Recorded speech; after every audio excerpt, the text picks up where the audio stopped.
ചാലക്കുടി അതിരപ്പള്ളിയിൽ മസ്തകത്തിന് മുറിവേറ്റ ആനയെ ചികിത്സിക്കാനുള്ള ദൗത്യം വനം വകുപ്പ് തുടങ്ങിക്കഴിഞ്ഞു. അതിൻ്റെ ദൃശ്യങ്ങളിലേക്കൊക്കെ വരാം. അതിനു മുമ്പ് ചില അത്യാവശ്യ വാർത്തകൾ നമുക്ക് പരിശോധിക്കാനുണ്ട്. LDF നേതൃയോഗം ഇന്ന് തിരുവനന്തപുരത്ത് ചേരും. പാലക്കാട് എലപ്പുള്ളിയിലെ മദ്യനിർമ്മാണശാലയ്ക്ക് അനുമതി നൽകാനുള്ള തീരുമാനത്തെയും കിബി റോഡുകളിൽ യൂസർ ഫീ പിരിക്കാനുള്ള നീക്കത്തെയും CPI എതിർക്കും എന്നാണ് അറിയാൻ കഴിയുന്നത്. ഈ സാഹചര്യത്തിൽ ഇന്നത്തെ യോഗം വളരെ നിർണായകമാണ്. യോഗം നടക്കുന്നത് തിരുവനന്തപുരത്ത് CPI ആസ്ഥാനമായ MN സ്മാരകത്തിലാണ്. വിശദാംശങ്ങളുമായി നമുക്കൊപ്പം MN സ്മാരകത്തിൽ നിന്ന് ഉമേഷ് ബാലകൃഷ്ണൻ ചേരുന്നു. Umesh, good morning. യഥാർത്ഥത്തിൽ CPI ഉയർത്തുന്ന വെല്ലുവിളികൾ പലപ്പോഴും ഈ ചായക്കോപ്പയിലെ കൊടുങ്കാറ്റായി മാറുകയാണ് പതിവ്. ആദ്യമൊക്കെ അവർ കാര്യമായിട്ട് ഇടഞ്ഞു നിൽക്കും, പിന്നെ കുറച്ച് കഴിയുമ്പോൾ ഇങ്ങനെയൊക്കെ കാര്യങ്ങൾ നടക്കൂ എന്ന് CPM പറയുമ്പോൾ അതുവഴി ഒതുങ്ങി നല്ല അനുസരണമുള്ള കുട്ടിയായി മാറുന്നതാണ് ഇതുവരെ നമ്മൾ കണ്ട കാഴ്ച. ഇത്തവണയും അതുതന്നെ ആവർത്തിക്കാൻ സാധ്യതയുണ്ടോ?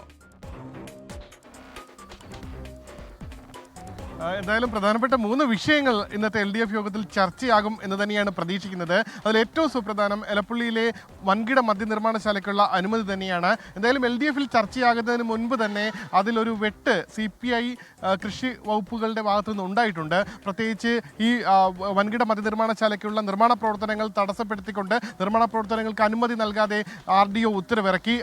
അതിന് കാരണമായത് കൃഷി വകുപ്പിൻ്റെ ഒരു റിപ്പോർട്ട് കൂടിയായിരുന്നു. എന്തായാലും ആ സാഹചര്യത്തിൽ എലപ്പുള്ളി മദ്യനിർമ്മാണശാലയുമായി ബന്ധപ്പെട്ടുള്ള വിഷയം ഇന്നത്തെ LDF യോഗത്തിൽ ഏറ്റവും നിർണായകം തന്നെയാണ്.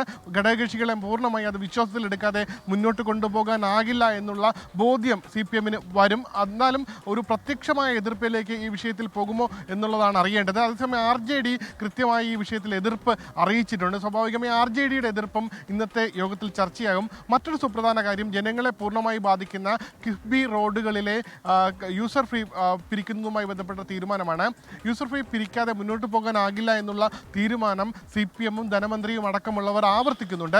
പക്ഷേ അത് ജനങ്ങളെ ബോധ്യപ്പെടുത്താതെ എങ്ങനെ മുന്നോട്ട് പോകാനാകും എന്നുള്ളതാണ് CPI ചോദിക്കുന്നത്. പ്രത്യേകിച്ച് ഇത്തരത്തിൽ കേന്ദ്ര അവഗണനയാണ് ഈ കിഫ്ബി റോഡുകളിലെ യൂസർ ഫീ പിരിക്കാനുള്ള കാരണമായി സർക്കാർ പറയുന്നത്. പക്ഷേ അത് എങ്ങനെയാണെങ്കിൽ കേന്ദ്ര അവഗണന ഏത് രീതിയിലാണ് എന്നുള്ള കാര്യത്തിൽ അത് ജനങ്ങളെ ബോധ്യപ്പെടുത്തണം. ജനങ്ങളെ ബോധ്യപ്പെടുത്താതെ യൂസർ ഫീ പിരിച്ചു കഴിഞ്ഞാൽ വലിയ രീതിയിലുള്ള എതിർപ്പുകൾ ഉണ്ടാകാൻ സാധ്യതയുണ്ട് എന്ന് CPIയുടെ നേതൃയോഗത്തിൽ തന്നെ ചർച്ചയായിരുന്നു. ഈ സാഹചര്യത്തിൽ ഇക്കാര്യങ്ങളിൽ ശക്തമായ നിലപാട് CPI സ്വീകരിക്കും എന്നാണ് കരുതുന്നത്. ഇതുകൂടാതെ മറ്റൊരു വിഷയം സ്വകാര്യ സർവകലാശാലയുമായി ബന്ധപ്പെട്ടുള്ള തീരുമാനമാണ്. അത് 3-ാം തീയതി സ്വകാര്യ സർവകലാശാല ബില്ല് നിയമസഭയിൽ വരാൻ പോവുകയാണ്. പ്രതിപക്ഷം സെലക്ട് കമ്മിറ്റിക്ക് ബില്ല് വിടണമെന്നുള്ള ആവശ്യം മുന്നോട്ട് വയ്ക്കും. സമാനമായ ഒരു ആവശ്യത്തിലേക്ക് പോകണമെന്നുള്ള നിർദ്ദേശം CPIയിലെ നേതൃയോഗത്തിലും ഉണ്ടായിട്ടുണ്ട്. അക്കാര്യങ്ങൾ ഇന്നത്തെ LDF യോഗത്തിൽ ചർച്ച ചെയ്യും. ഈ സ്വകാര്യ സർവകലാശാല ബില്ല് പെട്ടെന്ന് നടപ്പാക്കേണ്ട ആവശ്യം എന്താണ്, ഇത് സെലക്ട് കമ്മിറ്റിക്ക് വിട്ട് വിശദമായ ചർച്ചകൾക്ക് ശേഷം നടപ്പാക്കിയാൽ പോരെ എന്നുള്ളൊരു അഭിപ്രായമാണ് CPIക്കുള്ളത്. എന്തായാലും ഈ 3 പ്രധാന വിഷയങ്ങൾ ഇന്നത്തെ LDF യോഗത്തിൽ പ്രധാന ചർച്ച തന്നെയാണ്. ഇന്ന് MN സ്മാരകത്തിലാണ് ഈ LDF യോഗം ചേരുന്നത് എന്നുള്ളൊരു പ്രത്യേകത കൂടിയുണ്ട്. ഉച്ചയ്ക്ക് ശേഷം 3 മണിക്കാണ് യോഗം ചേരുന്നത്. SKN. Thank you.